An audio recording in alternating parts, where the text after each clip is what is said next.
வருமானிப்போம். அன்பிற்குரியவர்களே, ஞான வெளிச்சத்தனையில் நாம் தொடர்ந்து சிந்தித்து வருவது ஞானம் பயன் இல்லையா? ஞானம் பயணம் என்பது ஒரு தனிப்பட்ட பயணம் அல்ல, நாம் வாழ்கின்ற முறைதான் ஞானம் பயணமாக இருக்க வேண்டும். நன்றாக ஞாபகம் வைத்துக் கொள்ளுங்கள். நம்ம இப்ப பயணம் போறோம்னா வீட்டுல இருந்து கிளம்பி ஒரு ரூட்ல பிடிச்சி எங்கேயாவது போறது இருக்கிறது, அப்புறம் திரும்பி வர்றது, அப்படிதான் நம்ம அந்த பயணத்துக்கு ஒரு டிஃபைன் வச்சிருக்கிறோம். அந்த மாதிரி தாட்ஸ்ல தான் நம்ம இன்னைக்கு வாழ்ந்துட்டு இருக்கிறோம். பட் இங்க அந்த ஜேர்னி என்பது டோட்டலி அவர் லைஃப். இருக்கிற இடத்துல இருந்து கிளம்பி போற மாதிரி இல்லை, இருக்கிற இடத்துல இருந்து தான் அது போகணும் இல்லையா? பொதுவா நம்ம வாழ்ந்துட்டு இருக்க முடியாது. நார்மலா நம்ம வாழ்ந்துட்டு இருக்க வாழ்க்கை தான் அது பேரை இப்ப நம்ம எப்படி மாத்துறோம்னா ஞான பயணம்னு மாத்துறோம். இதுவரை ஒரு படிச்சோம், ஒரு வேலை பார்த்தோம், ஒரு திருமணம் பண்ணோம், குழந்தை குட்டிகளோட ஒரு குடும்பத்தோட வாழ்ந்துட்டு இருக்கக்கூடிய ஒரு கட்டமைப்பு, லைஃப் ஸ்டைல். அது இந்த சொசைட்டியோட, கம்யூனிட்டியோட, நேஷனலோட இல்லையா ஒத்து போகக்கூடிய ஒரு நிலையில இருந்துகிட்டு இருக்கோம். இப்பவும் அதே தான், அதே அட்ரஸ்ல தான், அதே ஊர்ல தான், அதே குழந்தைகளோட தான், மனைவியோட தான், குடும்பத்தோட தான் இல்லையா?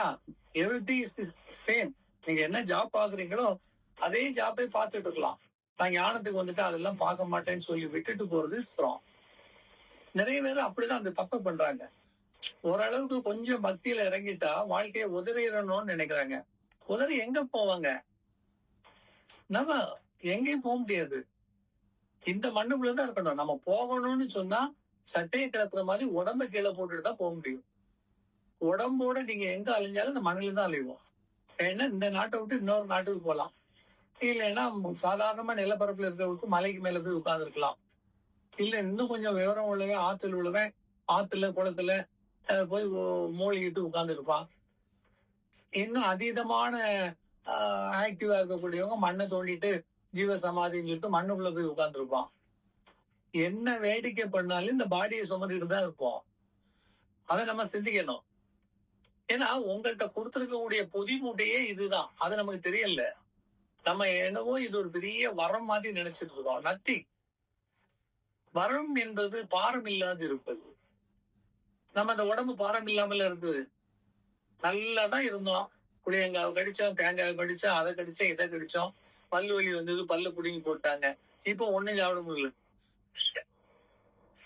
உடம்பு என்ன சோகத்தை கொடுத்தது? பின்ன வர சரி, அதை இன்னைக்கு சொல்லிட்டு இருக்கனால ஒரு லாபம் இல்ல. நேற்று நான் என்னெல்லாம் தின்னேன், என்னெல்லாம் கடிச்சேன், எல்லாம் கரெக்டமா இப்ப பல்ல காணுங்க. இப்போ ஒரு தேங்காய் கொடுத்து கடிக்க முடியாது. இல்ல வாழ்க்கை அப்படித்தான் இருக்குது. நீங்க போடுற டிசைனுக்குள்ள எல்லாம் இல்ல. அதுதான் நான் சொல்றேன். என்ன பண்றாங்க, துறவுன்னு சொல்லியாச்சுன்னா காவியை கொடுத்துட்டு மொட்டை அடிச்சுக்கிட்டு அல்லது தாடியை வளர்த்துட்டு போய் உட்கார்றதுங்கிறாங்க. அது ஒரு அஃபென்ஸ். ஏன்னா நீ வாழ வேண்டிய வாழ்க்கையை உதவி தள்ளுறதே தப்பு. உனக்கு அந்த ரைட்ஸே கிடையாது. வாழ்க்கை நீ தேர்ந்தெடுக்கல. அதுதான் நான் திரும்ப திரும்ப சொல்றேன். நினைச்சு பார்த்தான் அப்படி சாமியாரா போகணும் 10 வயசுல இல்லையா? ரமணருக்கு 9 வயசுல இந்த ஆசை வந்தது. It's good. 9 வயசுல வந்த பிறகும் 50 வயசு வரை அவரது மண்ணில தான் இருக்காரு. எங்க விட்டுட்டு போக முடியுது? எல்லாருக்கும் 11 வயசுலயே துறவரத்தை அவரு முடிவு பண்ணிட்டார். இந்த குடும்ப வாழ்க்கையே வேண்டாம், வேலை பார்த்தாண்டா, பண ஆசை வேண்டாம், எல்லாம் எவ்ரிதிங் இஸ் ரைட். சாமி அதுக்கு தான் அலையிறாரு, ஒரு இடமா அலையிறாரு. ஒரு ரேஞ்சுக்கு பிறகு புரிஞ்சுக்கிட்டார், எங்க அலைஞ்சாலும் பிரயோஜனம் கிடையாது. திருமூலர் சொன்ன மாதிரி உள்ளம் பெருங்கோயில் உன்னிடம் பாளையம் வள்ளற்புறாருக்கு வாய்ப்பு வாசல் இல்லையா? அப்ப என்ன பண்ணணும்? உள்ள இருக்கிறத உத்து உத்து பார்க்கணும். சொல்லிட்டு என்ன பண்ணிட்டாருன்னா ஒரு இடத்துல ஜாகை போட்டார். ஒரு அமைப்பை உண்டு பண்ணிட்டு ஒரு கட்டிடத்தை கட்டிட்டு அங்கேயே உட்கார்ந்துட்டார். பட் அங்க உட்கார்ந்த பிறகும் நான் சாமியாராகும்னு சொல்லிட்டு ஒன்னும் ஓடி போக முடியல. மண்ணிலே தான் இருக்கணும், பழகினவங்களோட தான் இருக்கணும், மத்தவங்க பார்வையில தான் இருக்கணும். இந்த வாழ்க்கை தான் காலையில முழிச்ச உடனே பல்ல தேய்ச்சாகணும், வயிறு கபகபாங்குது, அட்லீஸ்ட் ஒரு பச்சை தண்ணியாவது குடிச்சுதான் ஆகும். சொல்லுங்க. நான் சாப்பிடவே மாட்டேன், தூங்கவே மாட்டேன்னா இஸ் இட் பாசிபிள்? இந்த பாடிக்கு எப்படி முடியாது? சாதாரண ஒரு வண்டிக்கே பெட்ரோல் போட்டா ஓடும். நீங்க என்னதான் வண்டியை துடைச்சி நான் 10 லட்சம் கொடுத்து வாங்கின, 15 லட்சம், 50 லட்சத்துக்கு நீங்க வாங்கின காரா இருந்தாலும் ஃபியூயல் போடலைன்னா அது என்ன பண்ணிடணும்? No sir, I can't support you. ஏப்பா நான் உன்னை 50 லட்சம் கொடுத்து வாங்கியிருக்கேன், எங்க வீட்டுல வச்சிருக்கேன், எப்படி வச்சிருக்கேன்னு சொன்னா எல்லாம் கிடையாது, தீனி போடுங்க. மனுஷன் அப்படிதான். நீங்க நல்ல நட்பு எல்லாம் பேசுங்க, வயிற்றுக்கு கொடுக்கலன்னு வைங்க, ஆகி போயிடும். அவன் நல்லா பேசுறான்பா, இன்னைக்கு சக்கரை கட்டியா பேசுறான், நாய் ஒரு டீ கூட வாங்கி கொடுக்க மாட்டாங்க, ஓடிடுவாங்க. உறவா இருந்தாலும் சரிதான், மண்ணில திங்கிறதுங்கிறது முதல் கவனம், நல்ல ஞாபகத்தை வச்சுங்க. அதனாலதான் நம்ம அடுத்தவங்களுக்கு கொடுக்கறது இல்ல, ஃபர்ஸ்ட் பிளேஸ்ல இருக்கக்கூடியது ஃபுட். பசிக்கு உணவு இடுதல் ரொம்ப முக்கியம். ஏன்னா இந்த பாடி இல்லைன்னா அவனுக்கு செயல்பட மயக்கம் வந்துடும், 10 வாயுவும் என்ன பண்ணிடும், பின்னி எடுத்துரும் இல்லையா, மயங்கி விழுந்துருவான். சித்தம் சிவலோகத்தை அப்பவே கண்டுடலாம், தரையில படுத்துக்கிட்டு. அப்போ ஃபுட்டு உணவு கொடுத்தாக வேண்டும் போது நம்ம உணவுக்கு என்ன பண்ணணும்? அதான் சாமியாரா போய் வீடு வீடா கையேந்திரான். What is it? நினைச்சு பார்க்கவே முடியல. தன் மானத்தை விட்டு அடுத்தவன்ட்டு போய் நிக்கிறது.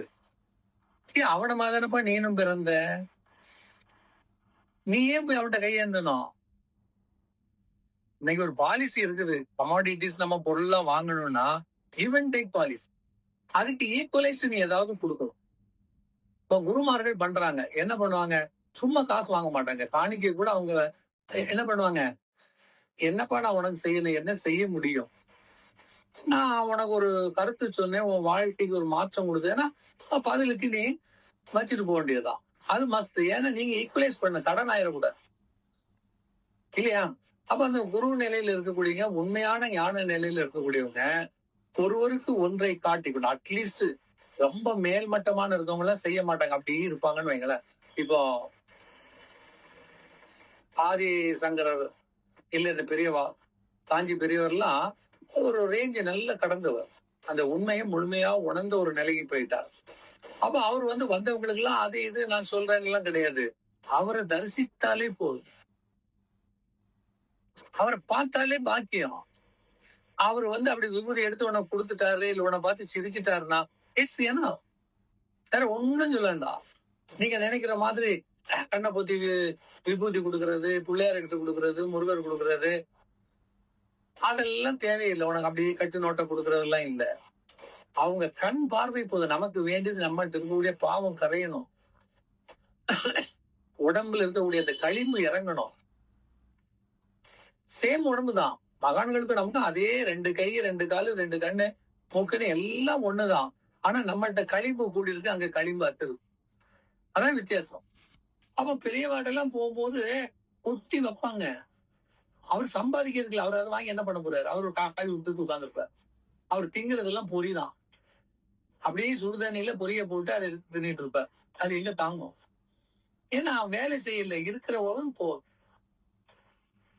இல்லையா? அப்போ இந்த மண்ணுல நமக்கு நம்ம வச்சிருக்க அந்த உடம்பு என்பது, அதான் நான் பல முறை எல்லா உபதேசங்களையும் சொல்லுவேன், நீங்க நினைச்சு அடைஞ்சது இல்லை, நீங்க விரும்பி பண்ணல. ஒரு வீடு கட்டுறோம், நம்ம ஒரு பிளான் போடலாம் இல்லையா, அது நம்ம கை அடக்கத்துல இருக்குது. ஆனா இந்த உடம்பு என்பது யார் கை அடக்கத்துல இருக்கு?